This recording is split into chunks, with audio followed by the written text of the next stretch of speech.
Hey guys, Jason from Casual Panic, here to talk to you guys on my opinions on the Xbox Game Showcase, and pointing out some of my favorite moments and reveals. If you don't know, Xbox had their next-gen game showcase a couple days ago. They let us get a sneak peek at what games are on the horizon when the new console launches this holiday, or at least we think it's launching this holiday. Still no word on an official release date, but enough talking, let's jump into some games.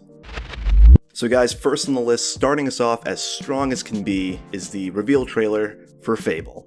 Yes, just Fable, not Fable 4. This makes me believe that they're going the God of War route that Sony did, and kind of sort of rebooting or reinvigorating the series for the new generation. Now of course, they only left us with a cinematic trailer, so nothing on gameplay yet, but the folks at Playground Games seem to be really capturing the charm of the originals. You know, what with the fairy getting eaten by the toad and all, and I gotta be honest, I've been waiting for this moment ever since Fable Legends was cancelled back in 2016. You know, Fable 1, 2, and 3 were all phenomenal games and, you know, were some of my favorite games growing up. The only thing I'm hoping for, and really the only way they could truly screw this up, is, you know, trying to mix it up too much, trying to mix the formula up a little bit too much. You know, in the same vein that they were planning on for Fable Legends. I did play the beta for Fable Legends, and I gotta say, it wasn't a bad game per se, but it just wasn't the game most people wanted, or at least it wasn't the game I especially didn't want. So I'm glad this series is getting a new lease on life in this next generation of consoles, and you know, I'm absolutely stoked to see how it all fans out. Next on the list is, of course, Halo Infinite. Halo, Xbox's flagship title. From what I've gathered, this is it. This is supposed to be 343's and specifically Master Chief's swan song. Now, according to the devs, Halo Infinite should be the last standalone title for Chief and will act as the baseline for all Halo games for the next 10 years.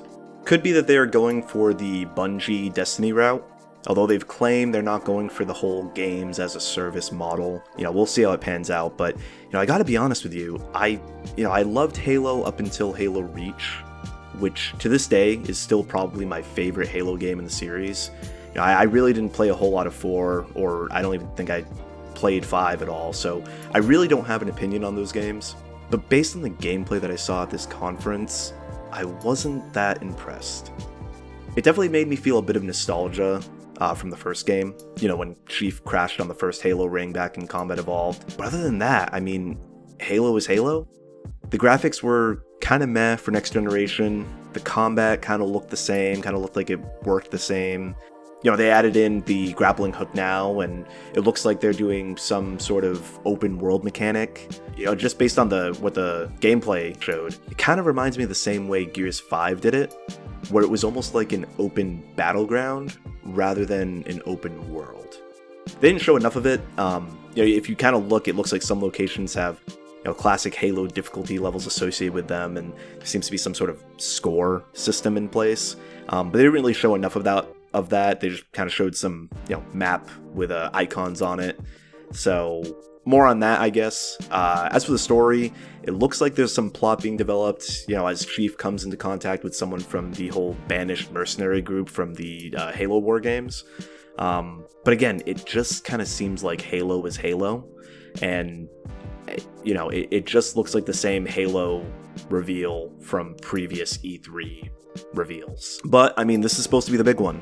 So we'll see, you know, in the coming weeks with more gameplay, more story elements, and of course when they talk more about multiplayer and see how that works out. But, you know, as I said before, it just kind of seems like Halo is Halo, so we'll just have to see how it all works out.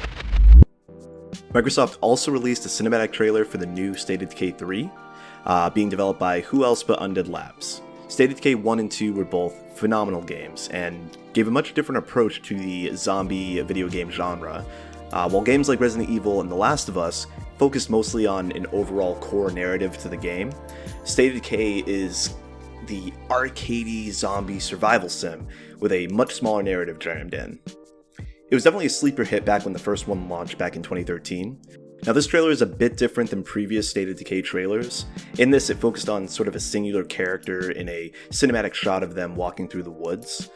In previous game trailers, you know, it's usually gameplay trailers, and it's several characters kind of over in this open environment. And the one thing that sticks out to me first is the snow setting.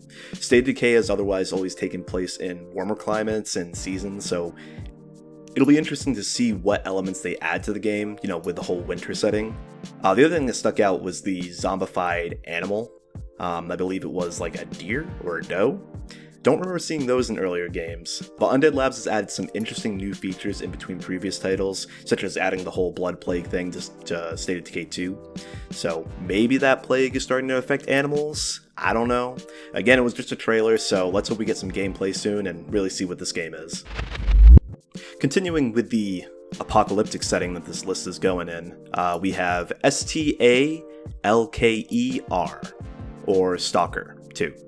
The trailer gives us a shot of Chernobyl, same setting of the first game. Now, I personally never really played the first game, so I can't speak much to it. However, the trailer looked pretty wicked and definitely seems like a game up my alley. Based on what I've heard from the first one, it's a first-person survival horror title with some RPG elements thrown into this big open area of Chernobyl. Already sounds like my cup of tea.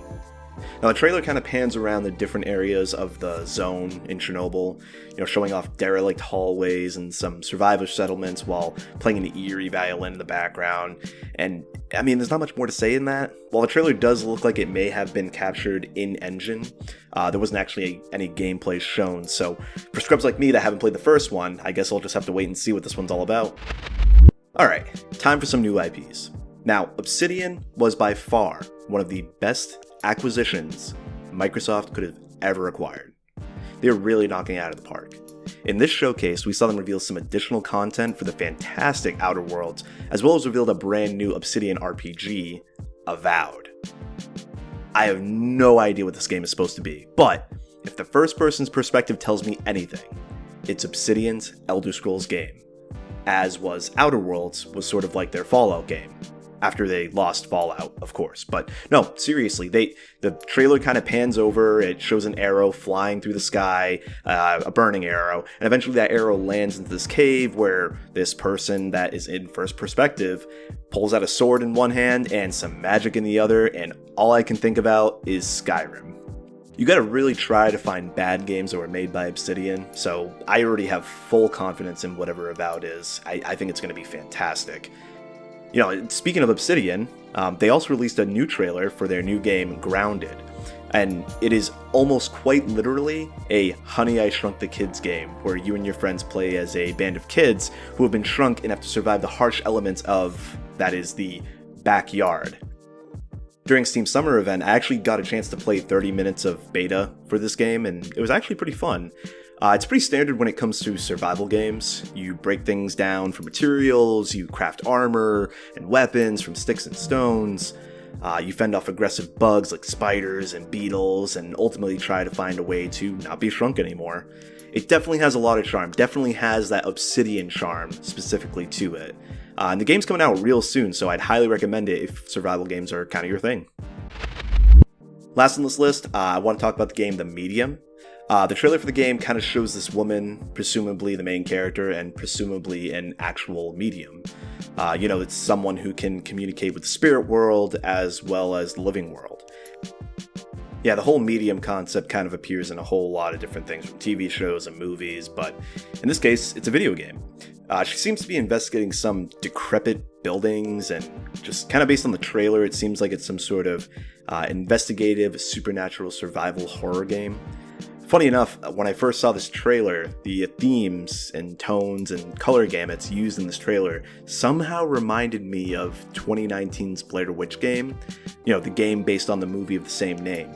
Turns out, the devs Blooper team who made that game are also making The Medium, so it's pretty interesting I was able to make that connection. Blooper are also the developers of the well-received Layers of Fear, the horror game based on some paintings and stuff. They seem to have a knack for putting together, as I said before, an investigative supernatural survival horror game. And it looks like in this one they may be adding some combat elements to it, which wasn't really a strong feature in Blair Witch, and I basically didn't exist in Layers of Fear. So the game looks cool enough, and if Blooper's track record holds any value so far, I'm sure the game will do well. So I'm looking forward to trying this one out. Alright, that's going to have to wrap it up for now, but guys, there were a bunch of other games I didn't get a chance to bring up in this video, so make sure you check out the game showcase. Overall, I wasn't super impressed with the Xbox's lineup, but I will say the Fable announcement and Obsidian stuff definitely saved their brief. But, I really think Microsoft is playing the long game here. I think Game Pass is their future because each and every one of these games revealed will be on Game Pass on day one. On top of that, each of these games isn't even exclusively only for the Xbox Series X. All of these games will be on PC, Xbox One, and of course the Series X when it comes out, so I don't think they're really trying to win the console sales against Sony. I do think they're trying to win the games as a subscription service, essentially Netflix for games. And hey, for $15 a month, I love Game Pass. So much easier than having to buy each one of these games only to find out I don't actually like it. This is an ad for Game Pass. So enough from me. What do you guys think? Are you excited for the new Fable or any of the games Microsoft presented? Do you think they have enough of a repertoire to keep them going? Let us know in the comments, and if you liked the video, please leave a like, and if you want more content like this, feel free to subscribe. Thank you guys for tuning in. I've been Jason. You've been awesome. I'll see you in the next one.